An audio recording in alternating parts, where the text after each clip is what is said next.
झगड़ालू सास, गर्भवती बहू का छठा भाग। सुवर्णा हमेशा कुमारी के परिवार का ख्याल रखती थी। हर पल साये की तरह उसकी रक्षा करती थी।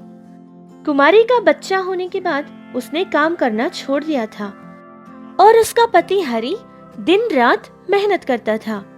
दिन में भी काम करता था और रातों में एक गोडाउन की वॉचमैनगिरी करता था। इस तरह 2 साल गुजर गए थे। एक दिन हरि अपने काम से जाता है और वहां पर कुछ कंस्ट्रक्शंस के काम चल रहे थे। हरि कुछ भारी चीजें उठाकर ले जा रहा था। इतने में लिफ्ट के लिए बनाया गया एक गड्ढे में वो गिर जाता है। वहां के लोगों ने हरि को तुरंत ही हॉस्पिटल पहुंचा दिया था।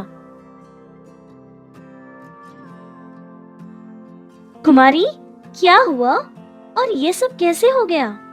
दीदी, वो हर दिन रात में वॉचमैन का काम करने जा रहे हैं। अगर आपको ये बात पता चल गई तो आप बहुत गुस्सा करेंगी, इसलिए उन्होंने आपको कहने से मना किया था। और अब देखिए ना, उनकी जान पर बनाई है।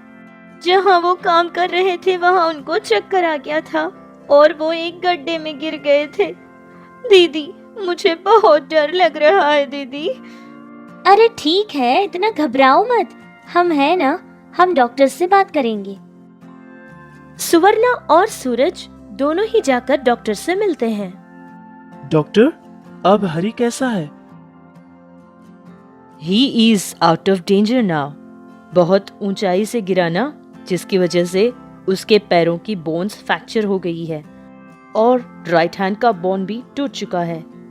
हम लोगों ने उनका ऑपरेशन तो कर दिया है, बट पैरों की नर्व्स बहुत ज्यादा डैमेज हो गई है। हो सकता है कि वो दोबारा कभी चल ना पाए। देखिए डॉक्टर साहब, पैसा चाहे कितना भी खर्च क्यों ना हो, सब हम देख लेंगे, लेकिन प्लीज डॉक्टर, कुछ भी कीजिए जिससे हरि दोबारा चल पाए। You don't understand. It's out of our hands। हम जो कुछ कर सकते थे हमने कर दिया। इतना कहकर डॉक्टर वहाँ से चला जाता है।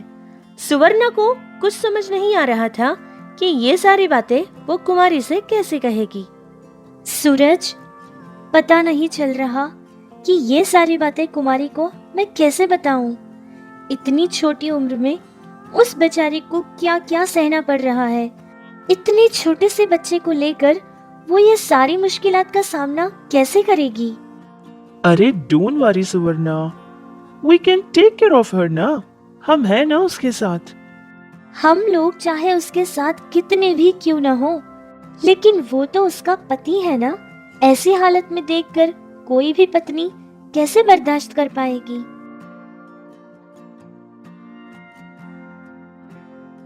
दीदी, भगवान ने मेरा नसीब ऐसा ही लिखा है, लेकिन आप क्यों बेकार में ही परेशान हो रही हैं? वो तो जिंदा है ना, बस मुझे और कुछ नहीं चाहिए दीदी। वो मेरे आंखों के सामने रहेंगे, यही मेरे लिए काफी है। कुछ दिन बाद हरि हॉस्पिटल से डिस्चार्ज हो जाता है। उसे अपने घर पहुंचा देते हैं। ये खबर मिलते ही हरि के माता पिता वहां पहुंच जाते हैं। मेरा बेटा, तेरी क्या हालत हो गई है? कितना तंदुरुस्त रहता था तू, कितना भी बड़ा काम क्यों ना हो चुटकी में कर देता था, और आज तेरी ये हालत हो गई है। इसकी जिम्मेदार तो ये लड़की ही है। शायद इसकी कुंडली में कोई दोष रहा होगा। इसी के कारण जब से शादी हुई है तब से कुछ न कुछ बुरा होता ही रहता है। शादी हुए 4 साल भी नहीं हुए और तुम्हारी हालत चारपाई पे कर दी है इसने। ऐसी अपशकुनी से मैंने तेरी शादी कर दी है। सारी गलती मेरी ही है बेटा, मेरी ही है। अरे तुम कैसी औरत हो? अपने पति की ये हालत देखकर वो बेचारी इतना रो रही है। तुम्हें तो चाहिए था कि उसके साथ रहे और उसको हिम्मत दे, लेकिन ये कैसी कैसी बातें कर रही हो तुम, जिससे वो और टूट जाएगी। मैंने जो कुछ बोला उसमें गलती ही क्या है? वो तो मेरे बेटे की नसीब अच्छी थी जो मौत के मुंह से बाहर आ गया, वरना पता नहीं हमारे साथ क्या होता था। आप लोगों को देखकर मुझे तरस भी आ रहा है और गुस्सा भी। पता नहीं क्या करूं। अगर आपका वो बेटा है तो उसका पति भी तो है ना। इतने छोटे बच्चे के साथ वो कैसे जिएगी, आपको तो ये सोचना चाहिए। लेकिन आप तो इस बात से दुखी हो रही हैं कि अब आपका क्या होगा। सारे लोगों ने उस औरत को समझाने की बहुत कोशिश की थी, लेकिन हरी की माँ किसी की भी बात सुनने को तैयार ही नहीं थी। सुवर्णा कुमारी के लिए बहुत परेशान होती थी। उसकी वो हालत देखकर उसको बहुत बुरा लगता था। कुमारी जो बेचारी 20 साल की भी नहीं थी, लेकिन उसकी जिंदगी में सारी परेशानियां ही आ पड़ी थी। जो उसके अपने थे, उनको चाहिए था कि वो कुमारी को अपने पास बुला ले और उसे आसरा दे, लेकिन ऐसा कुछ नहीं हुआ था। बल्कि उसके बेटे हरी की जो हालत हुई है, उसके जिम्मेदार वो सिर्फ कुमारी को ही ठहरा रही थी और सारा दोष बेचारी कुमारी को ही दे रही थी। वो सब देखकर सुवर्णा ने सोच लिया था कि कुमारी के लिए वो कुछ न कुछ जरूर करेगी। सुनिए, कुमारी के बारे में सोच सोच कर तो मुझे रातों में नींद भी नहीं आ रही है। इसी बारे में सोच सोच कर अपनी तबीयत खराब मत करो सुवर्णा। हम पैसे देकर उनकी थोड़ी सी सहायता करेंगे ना। अब उनकी हर छोटी बड़ी परेशानियां हम ही देखकर उनकी सहायता करेंगे, ऐसा तो नहीं होगा। हमारे भी तो बच्चे हैं, हमें उनका भी तो भविष्य बनाना है ना।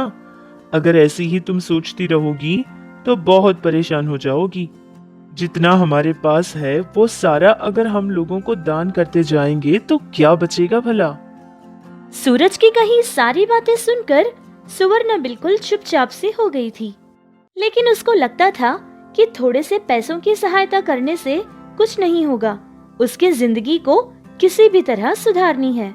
इसी तरह वो सारी रात बस कुमारी ही के बारे में सोच रही थी, और कुमारी ही की तरह और बहुत सारी औरतें भी होंगी जिनके पति कुछ न कर पाते हो और वो मदद के उम्मीदवार हो। ऐसे लोगों की वो सहायता करेगी, ये उसने ठान लिया था। ऐसी सारी बेसहारा औरतों को वो काम दिलाना चाहती थी, जो काम सुवर्णा अच्छे से करना जानती थी। उसने सोचा कि उसी के सहायता से वो एक बड़ी सी बेकरी स्टार्ट करेगी और उसी में सारे ऐसे लोगों को काम दिलवाएगी। इसके बारे में सुवर्णा ने अपने पति सूरज और उसकी सास से भी ये बात बताई थी। अरे वाह, ये तो कमाल की सोच है तुम्हारी। तुम कोई नौकरी नहीं कर पाई, कोई काम नहीं कर पाई, ये सोच भी इससे खत्म हो जाएगी तुम्हारी। अब तो तुम्हारे पास ही 4 लोग काम करेंगे। अभी देर मत करना सुवर्णा, जल्दी जल्दी ये सारे काम कर देना और तुम्हारे बनाए स्वादिष्ट केक का मजा सारे लोग भी चख लेंगे। सुवर्णा इस बात से बहुत खुश थी कि उसकी सास उसकी मर्जी के खिलाफ नहीं जा रही है। जो उसको अच्छा लगता है वो करने की और हिम्मत बढ़ा रही है। उसका पति भी उसका पूरा सपोर्ट कर रहा था। फिर कुछ ही दिनों में सुवर्णा ने बेकरी नाम की एक बेकरी खोली थी, जिसमें कुमारी और कुमारी जैसी बहुत सारी औरतों को उसने काम भी दिलवाया था। वो खुद ही उन सारी औरतों को ट्रेनिंग देकर काम पर रखती है। देखते ही देखते उनका काम बहुत अच्छा चलने लगा। उनको बहुत ज्यादा फायदे भी मिलने लगे। सुवर्णा की सोच और उसके लिए एक अच्छे फैसले से सिर्फ उन्हीं की नहीं, बल्कि गांव में बहुत सारी औरतों की जिंदगियां बहुत ही खुशहाल बन गई थी। सुवर्णा का ये अच्छा काम किसी न्यूज़पेपर वालों को पता चल गया था और उस न्यूज़पेपर में आर्टिकल की तरह सुवर्णा की तस्वीर और उसके किए अच्छे कामों के बारे में सारे लोगों को खबर मिल गई थी, जिससे सारे लोग सुवर्णा की बहुत तारीफ करने लगे। कुछ ही दिनों में सुवर्णा का काम बहुत अच्छा चलने लगा।